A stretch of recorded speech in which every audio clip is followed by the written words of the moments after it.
Legislation isn't all that negatively impacts DEI practitioners. Many experience incivility, bullying, belittling, and a disregard for their views and feelings on their own campuses.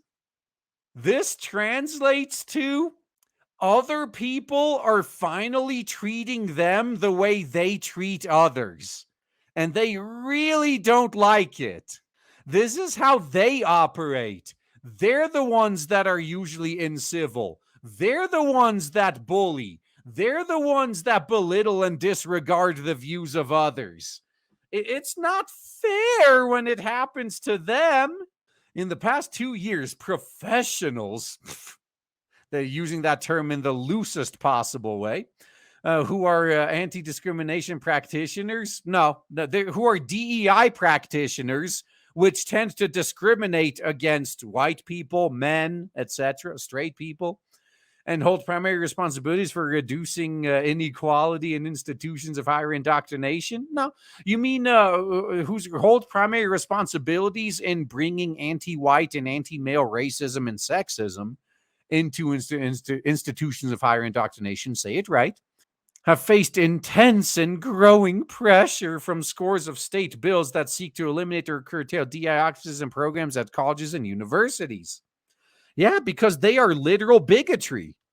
And just this week, a U.S. Senator asked the Office of the Inspector General to investigate how colleges and universities are investing federal dollars to support DEI initiatives.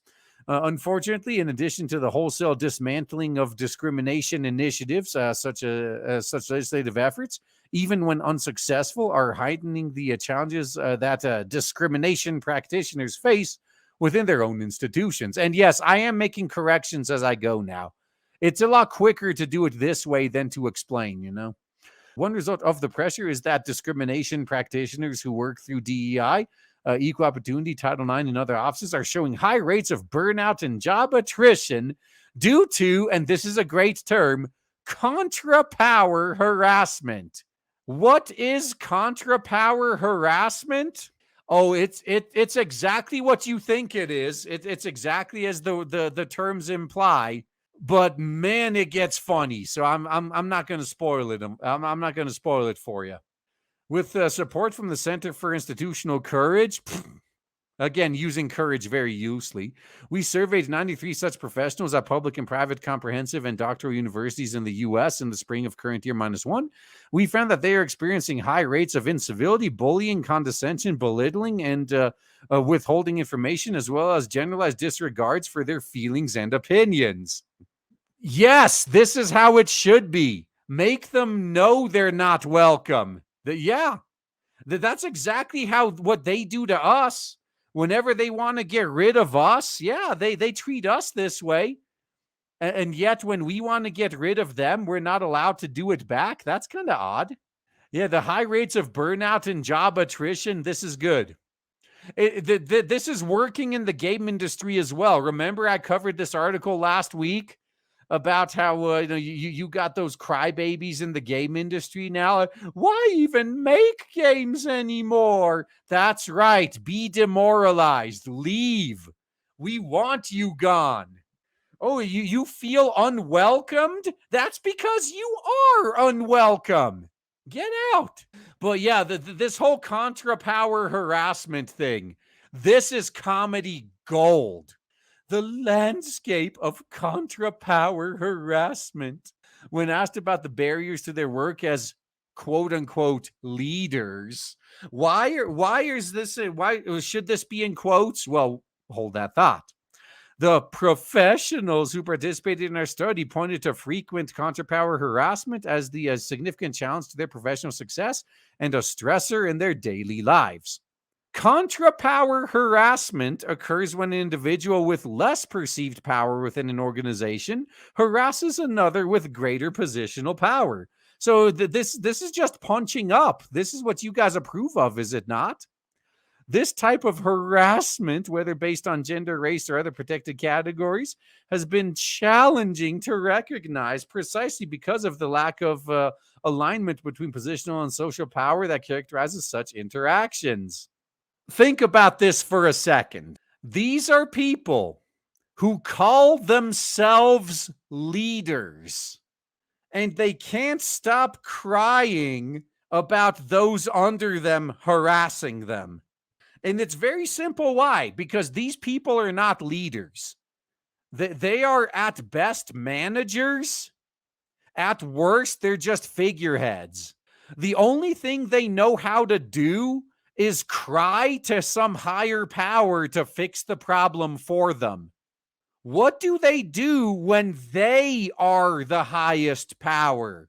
When they are the mommy or the teacher that's supposed to fix the problems? Yeah, they just freeze up. They don't know what to do. I can't believe my employees are being so mean to me. Won't someone come in and fix this for me so I could be a leader? Oh God, this is just crazy. It makes sense though, doesn't it?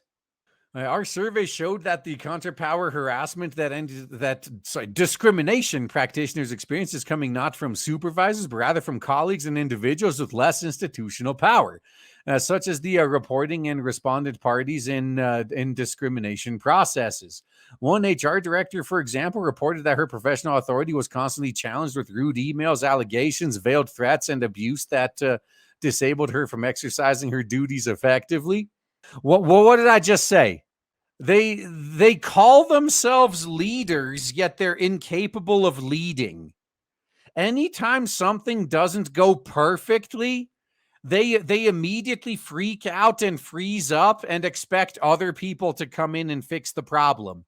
How can these idiots be referred to as leaders? No, these are just middle managers who've been promoted way past their station. They can't do anything if there is no higher power above them for them to go cry to.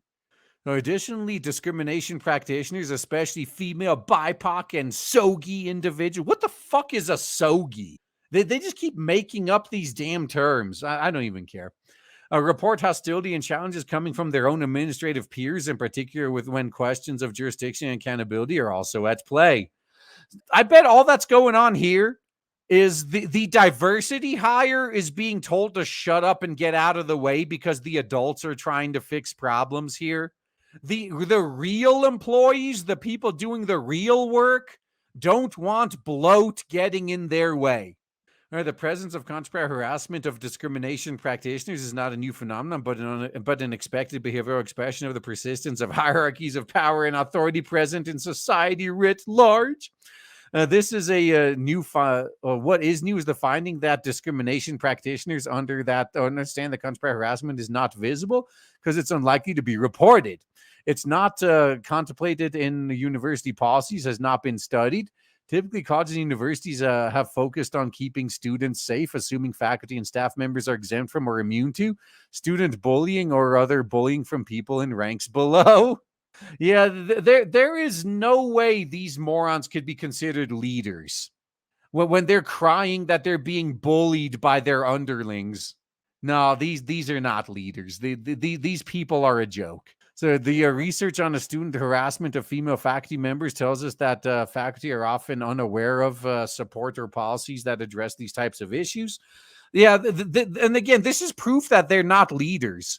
If they need a rule in place, and more importantly, a man to enforce those rules for them, they're not leaders. They're just glorified middle managers. No wonder everyone is taking the piss out of them. The one female administrator revealed that the bullying by my employee is a particular problem in higher indoctrination because I am the leader. No, you're not a leader. You're a figurehead. And I don't know where to go for help with this. I don't think any university policy covers this situation. Yeah, this is a hallmark of someone who's not a leader. This clueless 304 refers to herself as a leader and then immediately says, like, I don't know where I'm supposed to go to get help with my employees. You're not a leader. If you were a leader, you'd be able to take care of this. If your only skill is going to someone else for help, you can never be a leader. Like, this is excusable every once in a while. Like, look, we've all been in a position where we were in over our heads and we needed help. There's nothing wrong with asking for help every once in a while. But when your default response is to run to someone else for help, and when you have nobody else to run to for help, you're completely lost.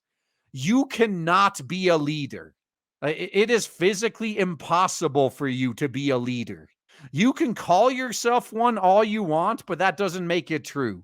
But then again, these are generally also the type of people that have made up pronouns in their bios. So I guess they're kind of used to calling themselves things they're not. And moreover, it's clear that when faced with contrapower conduct, the target of the behavior may be reluctant to come forward. To be honest, I'm a bit embarrassed about this. I'm supposed to be in charge here, she added. Every time I try to do something about it, there's another threat of a lawsuit or investigation to face. Oh, now you know what it's like to be a man that's trying to file a harassment complaint. A common concern of those who are targets of contrapower harassment voice is the fear of embarrassment or concern making the report. Consequently, many institutions have little or no support to assist staff or faculty members who face these forms of incivility.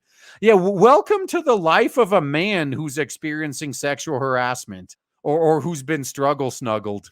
Now you finally understand, huh? All right, of course, they got to get racist too. So the differences in race, ethnicity, and gender. But I thought there are none. We're all the same. So our study found that that discrimination practitioners face high rates of contrapower harassment within their own institutions. One of our research subjects, an administrator at a research-focused university, described similarities in the faculty and administrators' experiences with contrapower harassment. I certainly saw this as a faculty member in the classroom, especially around grading time, granting extensions for makeup exams, etc. But in institutions where there are a few women's leaders, my authority as a women's leader is simply resisted by subordinates. That's because you're not a leader. If all of your so-called subordinates are constantly resisting you and going around you and belittling you and rendering you incapable of doing your job, you're not a leader. You're a figurehead. You were only hired because the company needed to meet some quota to get a tax break. Your only purpose for being there is as a quota hire. Just accept it. Just get out of the way and let the adults work. In our study, we also analyzed our data for evidence of contrapower harassment based on racial, gender, and sexual status. The focus of harassing behavior differed for each of these groups in important ways. In our sample, 81% of female identifying, of course. Discrimination practitioners experience threats, intimidation, or demands and ultimatums to control their actions.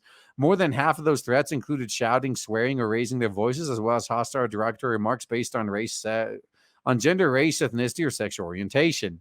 And I bet 99% of those were self-reported and perceived. And you guys know how women's tends to perceive everything as being hostile to them. So no one should take this seriously. Unless there's receipts, don't take a word of this seriously. As an example, a female identifying academic affairs administrator in our study shared that one faculty member would come to my office and raise his voice at me. Eventually, I had to have someone else present every time we met to lay down the boundaries about acceptable behavior. Yeah, typical leader behavior, am I right? Oh, yeah, I'm going to have someone else here whenever we interact so I can use proxy violence via someone else to enforce my will on you because I'm a weak little bitch and not a leader at all. Yeah, that's what leaders do, man. Meanwhile, male discrimination practitioners experience this behavior at just a little more than half the rate of women's, or 44%. No, I bet the rates are actually pretty even. It's just women's are much more likely to perceive things wrong and blow shit out of proportion. And then they wonder why no one takes them seriously. So when we examined race or ethnicity as a variable, we found that statistical correlation between race and ethnicity across 5 out of our 7 contrapower variables. Our study coincides with established research in finding that non-white practitioners are more likely to report increased levels of incivility and bullying. Now, was there actually increased levels of incivility and bullying, or is that just how they perceived it? Public outcry on the impact of higher indoctrination's toxicity to Black women is a case in point. What public outcry? I think a lot of this is just made up. So, pathways and recommendations. Yeah, get rid of all the blow tires. So, our findings add to the growing evidence that disrespect, misbehavior, and backlash is shaping the experience of discrimination practitioners working in higher indoctrination, especially if those practitioners identify as women and/or belong to minoritized populations. The study, which highlights the particular risks of contrapower harassment for minoritized and women's identifying anti-discrimination practitioners, is an important first step to developing pathways towards promoting campus civility. Why don't you be the leaders you claim you are and make it happen?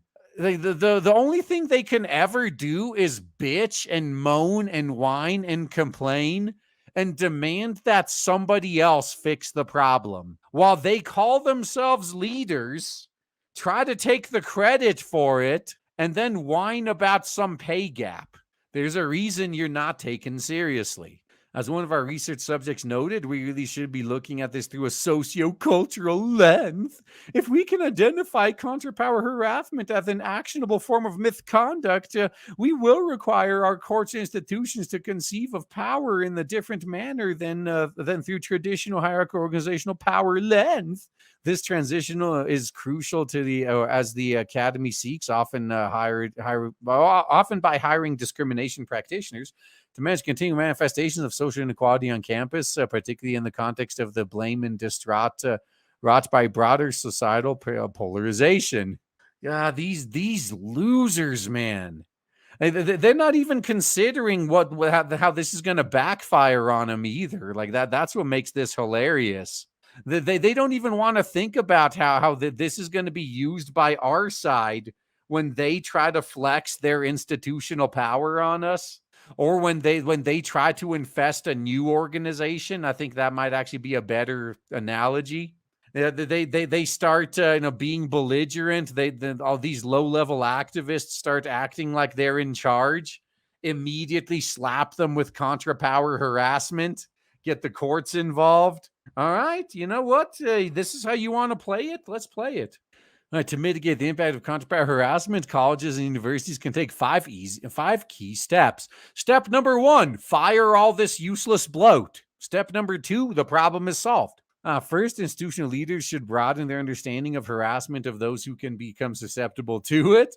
One academic administrator in our study emphasized that understanding contrapower harassment requires consideration of behavioral expectations inherent in the ethical exercise of organizational power, the need for discrimination practitioners to act with professionalism and restraint when faced with uncivil behavior from respondents can make them susceptible to harassment because, as our interviews noted, given their compliance roles, they're unable to react as independent individuals. Well, luckily for you, you're all a bunch of NPCs running the same code anyway. You're not independent individuals, so this should pose no problem.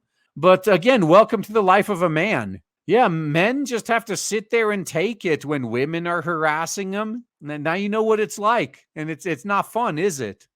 Second, college and university leaders should acknowledge the differential impacts of incivility on the lives of discrimination practitioners by developing plans to mitigate this form of harassment and ensure appropriate support is available. Leaders always need some Gestapo around, or else they have no power. That makes sense, just like typical fascists. They should also consider that for minoritized discrimination practitioners, coping with harassment may be endemic to living in a discriminatory society as a source of continuing stress. You never once thought, you never consider that you're just blowing everything out of proportion and you're actually the one harassing everyone else. They're just responding to your harassment. Like that thought never crossed your mind. One senior academic discrimination leader described the behavior that they experienced as designed to remind me that I am unwelcome in this workplace. Yeah, so you know the thing that you do to everyone you disagree with? You really don't like it when they do it back to you, do you? Yeah, you're not welcome there. Maybe you should leave. Third, when campus leaders become aware of incidents of contrapower harassment, no matter how minor, they should prepare to acknowledge and respond to it. Well, what if the campus leader is the quote-unquote leader that's being contrapower harassed, though? Don't campus leaders need a higher power they can cry to fix the problem for them? Yeah, who are the campus leaders going to cry to? Yeah, won't someone think of the poor campus leaders? My preparation of campus leaders includes training on the varied manifestations of contrapower harassment that enable recognition and intervention. Messaging about contrapower harassment can also be incorporated into campus communication on expected norms of conduct. Institutions can prepare by modifying grievance procedures to allow for complaints from those with greater institutional power than those accused of the misconduct. Taking quick action can both stem HR problems and enable effective discrimination functions. Once again, these people call themselves leaders.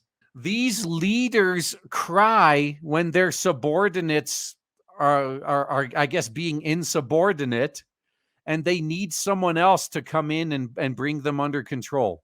Can you name a single proper leader that constantly needs outside help to control his own subordinates?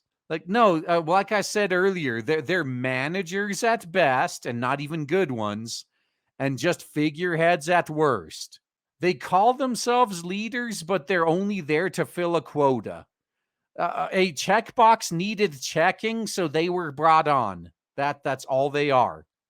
They're a quota hire. And quota hires need to never be given any actual power. And I think that's where a lot of this complaining comes from. That they actually don't have any real power, and some of their coworkers try to remind them of it, and they get really mad. Maybe they need to be told straight up what they are.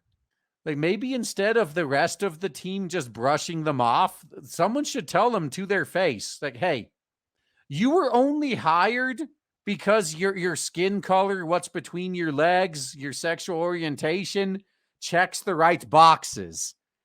The only reason you're here is so the company could get a tax break. We literally don't care about your opinion. Just shut up and stay out of the way. That would destroy them if they were told the truth. We found that administrators whom we surveyed tied the lack of action of contrapower harassment to the inherent problems in siloed equity work, whereas discrimination practitioners' offices and efforts are frequently isolated from other campus operations and activities. Yeah, they're kept separate because they only exist to meet quotas, and they need to be kept out of the way of everyone else so they could do the real work unhindered. Well, why is this a surprise? Like, this is how it works. The process of seeking resolution by one administrator exemplifies how contrapower harassment is a barrier to success in discrimination work. At her institution, she noted, we are woefully non-compliant in many areas as I've tried to advance these conversations to leadership, and they have been repeatedly ignored, including by risk management. My in-unit support is invaluable, but I think siloing this equity work is causing major barriers to success and compliance at my institution. She really has no idea that she's only there to check a box. She really thinks the company cares about her input. You see, this is like giving a 5-year-old the position of like police chief for a day for a publicity stunt, and then letting them pretend like they give orders and then just ignore them. Like that's basically all they are. Like, you're the 5-year-old police chief for a day. Just shut up and stay out of the way while the real police do the work, okay? My fourth, university should incorporate training on contrapower harassment, institutional professional development. Oh, this is just a way for them to continue their grift. Hey, pay us $3,000 a seat for specialized anti-contrapower harassment training. We conveniently have a course ready to go. To stem such harassment, it's important to address the systems and narratives that undergird it, and because those narratives are not attended to in college and university non-discrimination policies, and even less so by the legal system. No self-respecting legal system takes the complaint seriously. If you're like, well, my subordinate was insubordinate to me. So you're a leader. Put them in their place. So finally, college and university leaders should consider alternative mechanisms for dealing with contrapower behavior, such as through adaptable resolution pathways, or restorative justice and mediation come to mind. What if the contrapower harassment is actually restorative justice? Part of the issue in dealing with contrapower conduct may be the over reliance on compliance mechanisms such as formal investigations without considering other pathways to mitigate them. Or how about the fact that you're having all these problems is because of your over reliance on someone else stepping in to fix the problem? Every time there's a problem, your immediate reaction is, Mommy, Billy's hitting me. Well, what if you're supposed to be mommy? Yeah, and all of a sudden you fall apart, huh? So this is particularly important because many examples of contrapower harassment that emerge in our study, much like so much of our sexual harassment behavior, were forms of uncivil and harassing behavior that unlikely qualify as violations of campus anti-discrimination policies. Okay. So this is what the problem is. Well, they didn't really behave in a way that was against policy, but I still don't like them. So we need to change the policy to make what they did wrong just because I don't like them. Oh, it's making a lot more sense now, huh? Oh, wait, compliance mechanisms. This is horrifying for sentient creatures. These aren't sentient creatures. These are NPCs. I think part of the reason we're in this horrible situation is we assume they are sentient just because we are. Like, we're actually projecting our sentience onto them. We really need to stop doing that. Alternative pathways for mitigating this harm, such as adaptive resolution and restorative justice practices, allow those affected by a dispute to arrive at a mediated resolution. Oh, and by that they mean, yeah, let me call mommy over, and mommy's gonna make you do what I want, or she's gonna spank you. That's a mediated resolution to them, because I can guarantee you, if they went to a mediator and the mediator sided with the other party, they would immediately be crying that the mediator is also contrapower harassing them. So such new approaches are essential to cultivating cultures of fairness, respect, trust, and accountability that can lead to improved campus civility. Or your toxic ass can just leave. Maybe there wouldn't be problems with civility if the sources of the problem were removed. There are studies that identified a group of employees who are particularly susceptible to harassment on campus in the current political landscape, one in which the U.S. Supreme Court decision on affirmative action has outlawed racist admissions, in which legislators and other elected officials are challenging DEI programs, and in which political interference in higher indoctrination seeks to repress a brainwashing of America's conflicts over race. All right. Amid all of that are and current concerns about campus incivility, higher indoctrination leaders cannot afford to overlook harassment in any form. Good. So when are they finally going to go after these harassers? Yeah, they're the ones that generally harass others. That's why they're so shocked when it happens to them. Yeah, they're getting so mad that their racism is actually, even in this article, they tried to consider like racist admissions, aka affirmative action. They called it anti-racist admissions. They think being racist against white people, against Asians, against men, they think that somehow being racist against those groups is anti-racist. Yeah, they're delusional. These are NPCs. They cannot be reasoned with. They simply must be fired. You got to get rid of them. Fire them all. If even one of these is at your company, you're running a massive risk, man. Can't you get some Giga Chad to pretend to be a moron like these people and fill the role? Why do you need them? Serious question. Why? And the longer you keep playing these stupid games, the more the rest of the world is going to surpass us in every way. We're a laughingstock because of this. So yeah, good. It's time to fight back.